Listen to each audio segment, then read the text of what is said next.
তো আজকে আমি তোমাদের সাথে দশমিক থেকে হেক্সাডেসিমেল নিয়ে আলোচনা করব। ইতিপূর্বে আমরা এই দশমিক থেকে বাইনারি এবং দশমিক থেকে কি আলোচনা করেছিলাম।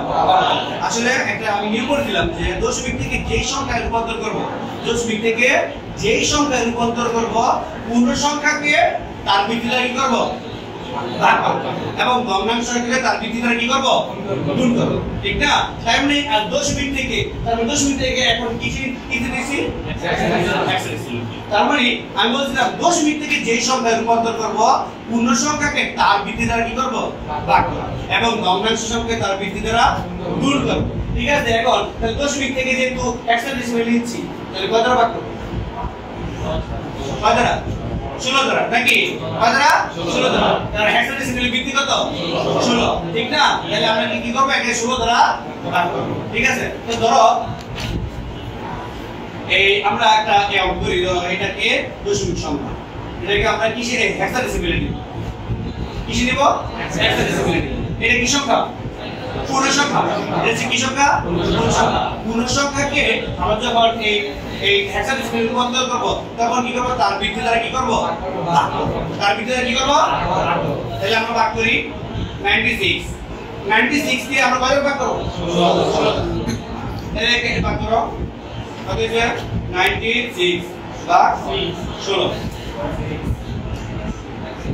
কত? 6। আমার কি অবশিষ্ট থাকে? হ্যাঁ, অবশিষ্ট থাকে না। তাহলে আবার একে কত ভাগ করব? 16 দ্বারা। ছোট্ট একটা অঙ্ক হয়ে গেছে, ঠিক না?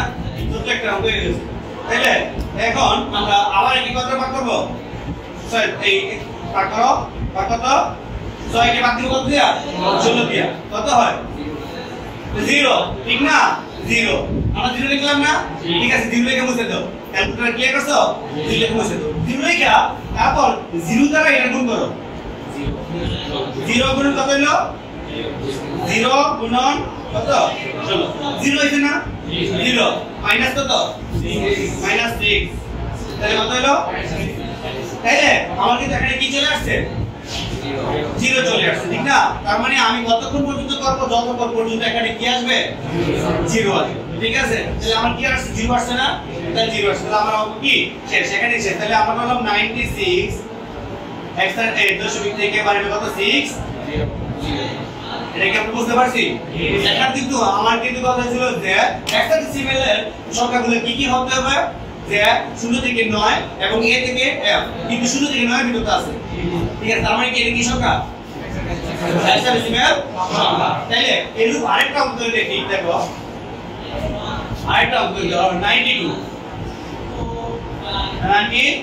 এটাকে আমরা ইতে নিবন্ধ করব, হেক্সাডেসিমেল।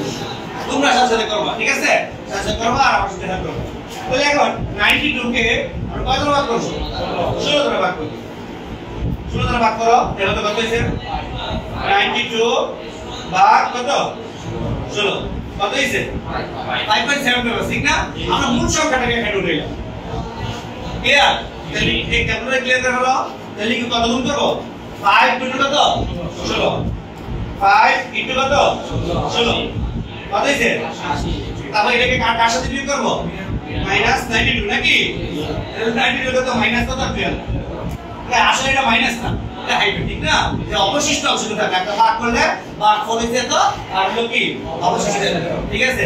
এখন আমরা কিন্তু হেক্সাডেসিমেলে একটা লিখছিলাম যে হেক্সাডেসিমেলে কি নাই, 9 এর পরে সংখ্যা নাই, নাকি? 9 এর পরে কিন্তু 10 আছে, 11 আছে, বা 9 এর পরে সংখ্যা 10 হইতে গেলে 0 করে নিলে হবে। ঠিক না? কিন্তু হেক্সাডেসিমেলে কিন্তু 12 একটা মান আছে। 12 মান কত? এর মান হলো 10, এর মান কত? 10, b এর মান 11, তারপরে এই c এর মান 12। তার মানে এখানে 12 মান কত হয়ে যায়? c। ক্লিয়ার?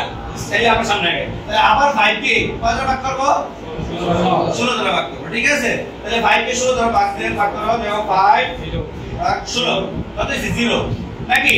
0। তাহলে 0 দ্বারা আবার 16 কে গুণ করো, 0 এটা মাইনাস দাও, 5 তাহলে মাইনাস, তাহলে কি আছে? মাইনাস। তাহলে আমাদের এখানে কি চলে আসছে?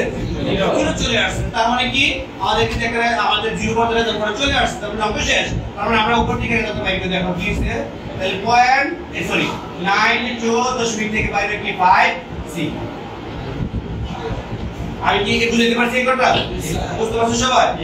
তো সুপ্রিয় শিক্ষার্থীগুলো এই হলো আমাদের দশমিক থেকে হেক্সাডেসিমেল একটি পার্ট। তো আমরা নেক্সটে আরো নতুন ক্লাস নিয়ে আসবো। সবাইকে ধন্যবাদ।